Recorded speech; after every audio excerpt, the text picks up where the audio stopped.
when you're afraid of something, you have to master it. That's how you start to overcome it. I was so afraid of myself that I had to figure out, I became a master of my mind.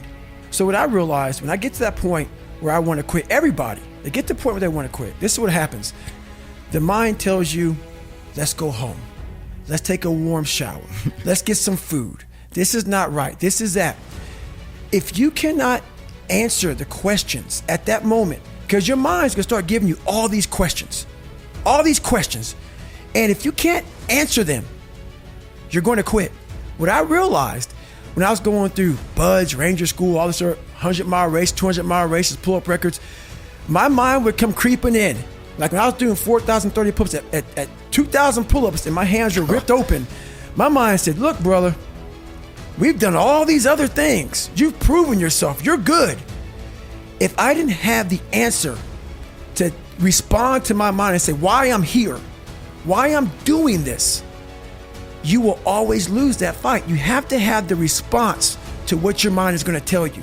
And another thing about that is self-talk. A lot of people have like these big four on mental toughness. All that is crap about self-talk, visualization. It's true, but the thing about self-talk and all these things, they ask me, what do you think about when you're on mile 100 of a 205-mile run? What are you thinking about when you realize you've run for 24 hours and you have 24 more hours to run and you have another 105 miles? What goes through your mind? What do you say to yourself? I want to know. A lot of people think self-talk works. It does, but it doesn't work without the suffering before your mind starts saying we need self-talk. So what I tell myself is I go back to the months and years of preparation to get to that day. And I'm telling myself, the 3:30 in the morning, and I'm looking at my shoes and I want to go out there and run 30 miles. I have to, in that second, in that moment of this self-talk, my mind saying, you got to find more, you got to find more. I once again calm down, go back into my mind, in my cookie jar, I call it, and I have to reflect back on the shit I did to get here. And that becomes my self-talk. Self-talk does not work unless it is real. Most of us lie to ourselves in this self-talk. It doesn't work. It has to be real. It has to be something that you've done to make it really work. So every day I have my shoes laid out because I hate running. People don't believe it. I hate it. Because every day I wake up and there's my shoes, my shirt, my shorts, depending on the weather. There's some days I can wake up and I just look at the motherfuckers for hours. And then I start walking around the fucking house. And I say, I don't even fucking run today. I'm not doing the fucking course. You man the fuck up every fucking day of your life because you know exactly what it is to not man up. I've done that too many times in my life. So that's what keeps me going. There may be some days I get up with poopy pants and I'm like, you know what, man? Like, what am I training for? I have no race in the docket. Why am I having this such a structured life? Why? And I'm like, you know what? I'm good. Done. I retire every day. I'm done with it. And I sit around and I say, okay. And then this is my thought process. So you want to be normal. So you just want to be like everybody else that roams the world, not knowing the power that's in them. Being fine with being mediocre. You want to go back to who you were, huh, David? It's so bad. I see a whole bunch of people walking around out here who have no idea how talented they truly are. Now I'm talking about talent, like some God-given ability. Talent that sometimes you have to hone, you have to work on, and you have to harness yourself. And they just walk around just on their phones, just clueless to how powerful they are. You have to be able to break this very big thing into very small pieces. What makes people quit, stuff like you talked about, the whole SEAL Fit thing and different challenges like Hell Week and Ranger School and 100-mile races and stuff like that is, like for instance, I ran 205 miles in 39 hours. Can you imagine what your mind is thinking at mile 100 of a 205-mile race?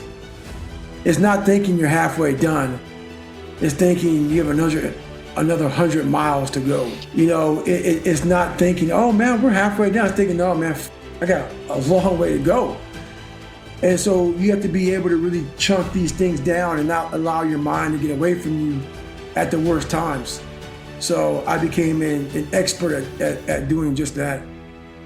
I have a story to tell, as we all have a story to tell. And what I realized on my journey was a lot of us don't believe that we can achieve the impossible. And along my journey, I started realizing, man, I gotta tell some people about this shit, man. Like, I discovered something that some people have, but they don't even know. All of us have it. Along this way, I wasn't, like I said, I wasn't a theorist. I became a practitioner. And I was like, my God, I'm busting down so many barriers of, like, I have a learning disability. Okay, but I'm catching up with everybody. I figured that out. I figured out all these negative things in my life that were keeping me in this hole. I'm like, I gotta tell people, man, that, hang on a second, man. You can fucking achieve the absolute impossible. You don't need great parents. You don't need like a private school. You don't need to have this humongous GPA and all this other shit.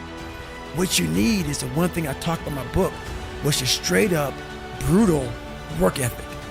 You have to be willing to outwork everybody in the world. And that's the hard part. That's the hard part. This isn't like some 5-step process where if you do these 5 fucking steps, you're gonna end up with this magical world. Nah, I'm basically teaching you how to callous over your victim's mentality. I'm teaching you how to, like I did 67,000 pull-ups in training for the pull-up record. I was seriously callousing my hands to protect them. What I'm trying to do with people is teach them how to find more of themselves to where they empower themselves. I'm all about the underdog. So that's what the book's all about, man. It's all about having that step process, and I had to share this with people. Look, growing up, I was the weakest person in the world, I thought, in my mind. And the most important conversation is the one you have with yourself. So when you think that, it becomes truth. I do believe now there's not many people on the planet who can do what I do. I don't do it for money. I don't do it for fame. I don't do it for a professional sport. I don't do it for a trophy.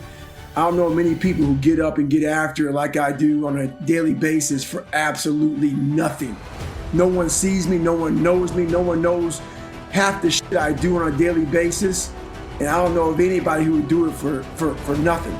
Just for nothing. Just for pure fact of I'm trying to get harder and tougher mentally and physically every day of my life.